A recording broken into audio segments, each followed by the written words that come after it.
What's up, everyone? Welcome to Power Play with CJ. I want to focus on Nazem Kadri's antics tonight and why I think his combined antics will warrant them 3 games. I think there's a lot of emphasis put on the hit on Granlund, which was I guess against the rule book, but I mean I give him a fine, maybe 1 game tops. But it was the going into the crease and running over Backstrom. If you look at the follow through on the forearm, I mean it was blatant, and and even one thing that pissed me off wasn't so much the hit on Granlund. It was that the dirty hit, but he was snickering going off the ice. Now, I believe he was laughing that he was getting tossed out. I don't think he was snickering at Granlund.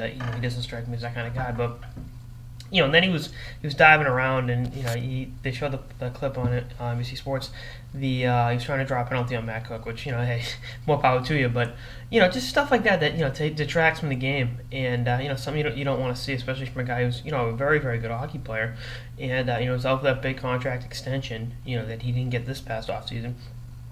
And to be going out there and playing recklessly and putting the health and the livelihood of other players at stake is selfish, and it's selfish to his team to put himself in a detrimental position to be out a number of games. And like I said, I think he'll be out 3 games, 3.5 the over under.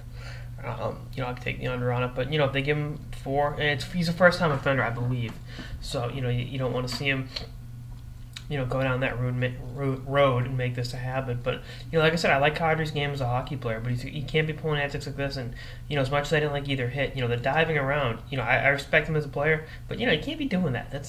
It's disrespectful to the game, and it just really sends a bad message. And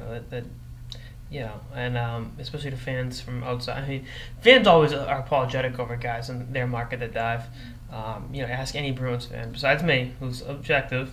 But Marchand diving. He doesn't dive. The Sedin sisters dive. The Sedin sisters dive, I should say. Sisters. AH. But, there's no place for that. But there's no place for either one of those hits. The Granlund hit, I've watched it a couple times.